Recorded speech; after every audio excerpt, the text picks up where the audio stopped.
नमस्कार। तो fourth episode of mental health series in corona lockdown में आपका स्वागत है। इसमें हम देखेंगे कि हमें किन किन बातों का ख्याल रखना है अपने आप को मानसिक बीमारियों से ग्रसित ना होने देने के लिए। सबसे पहले हमें ये देखना है कि कौन कौन से हमारी वो लोग हैं जो ज़्यादा मानसिक तौर पर ख़तरे में हैं इस बीमारी के दौरान या इस लॉकडाउन के दौरान। सबसे पहले तो हमारे घर के बच्चे और बुज़ुर्ग, क्योंकि दोनों की मानसिक ज़रूरतें थोड़ी सी डिफरेंट होती हैं एक अडल्ट के मुकाबले। कैसे होता है ये हम आगे डिस्कस करेंगे। हमारे घर की गर्भवती महिलाएं या वो महिलाएं जो अभी माँ बनी हैं, उनमें भी हार्मोनल चेंजेस की वजह से मानसिक बीमारियां होने के चांसेस अधिक होते हैं। बाकी जो फ्रंट लाइन प्रोफेशनल्स हैं या फ्रंट लाइन वॉरियर्स हैं कोरोना के लिए, जैसे डॉक्टर्स, पुलिस और सफाई कर्मचारी, उनको भी एक अधिक मानसिक प्रताड़ना से गुजरना पड़ रहा है। दबाव बहुत अधिक है उन लोगों पर भी। और जो बेघर गरीब या हमारे दिहाड़ी मजदूर हैं, उनके लिए एक मानसिक परेशानी ये है कि कैसे उनके घर का खाना पीना चले, कैसे उनके बच्चों को भोजन मिले रोज़ का 2 वक्त का, और आगे की लाइफ उनकी कितनी अनिश्चित हो गई है।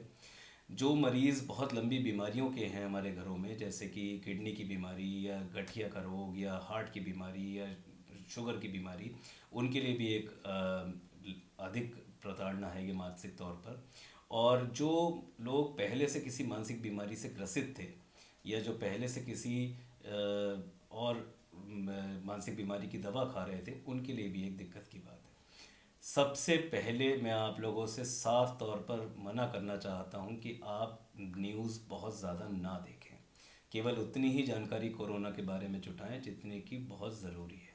इसके लिए आईसीएमआर की एक बुलेटिन रोज़ आती है और लव अग्रवाल उसमें संबोधित करते हैं हम सबको, और वो एक अच्छे कंपोज तरीके से अपनी बात कहते हैं। उसी तरीके से हमें भी रिएक्ट करना है कोरोना की हर न्यूज़ के साथ, अपना संयम बरतते हुए। फिर व्हाट्सएप और सोशल मीडिया पे बहुत सारी भ्रामक ऐसी खबरें आती हैं जिसे सुनकर हम विचलित हो जाते हैं या घबरा जाते हैं या उसको एकदम से डिस्कस करते हैं एक दूसरे से। उससे बचें। उन खबरों को कभी भी सच ना माने जब तक उनके बारे में कोई तथ्यात्मक आपको कोई वो ना मिल जाए, पक्की खबर कि हाँ ये सच है। अपने परिजनों को कॉल करके कभी भी कोरोना के बारे में डिस्कशन ना करें, उनसे ना पूछें बार बार कि कोरोना तुम्हारे यहाँ कैसा है, हमारे यहाँ तो इतना हो गया। और राष्ट्रीय स्तर के ही खबरों को आप अपन सच माने और उन्हीं खबरों के ऊपर ही कोई रिएक्ट करें।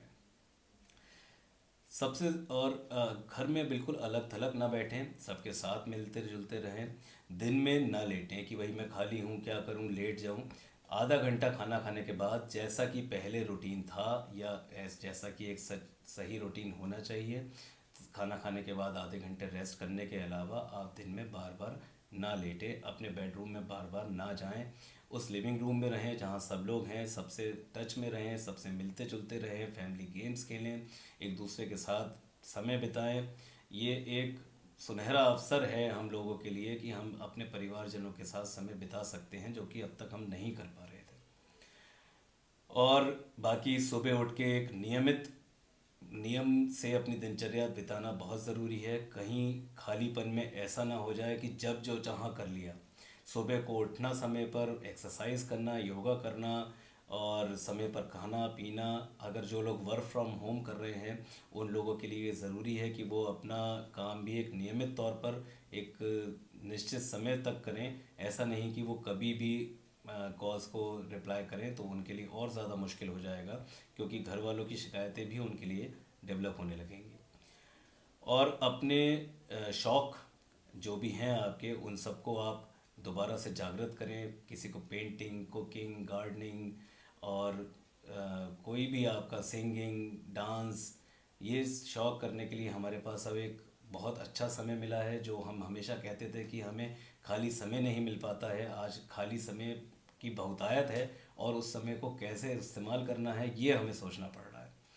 घर के कामों में हेल्प करें, इससे 2 फ़ायदे होंगे। एक तो आपकी पत्नी खुश रहेंगी या आपके पति खुश रहेंगे और आपका भी मन लगा रहेगा और आपके तरह तरह के जो अंदर की रचनात्मकता है वो निकल के आएगी कि हो सकता है आपको रोटी बनानी आती हो, आपको खुद ही ना पता हो कि मुझे रोटी बनानी आती है। और इन सब बातों में हमें ये भी ध्यान रखना है कि अगर नींद आने की दिक्कत ज़्यादा होने लगे, नींद ना आने की, और सुसाइडल टेंडेंसी या आत्महत्या की प्रवृत्ति बनने लगे, या कोई ऐसी गंभीर मानसिक बीमारी डेवलप होने लगे जिसको कि हम घर पे नहीं हैंडल कर सकते हैं, तो हमें तुरंत मानसिक रोग विशेषज्ञ से सलाह लेनी है, चाहे फ़ोन पर, चाहे टेली कंसल्टेशन से, चाहे ईमेल से।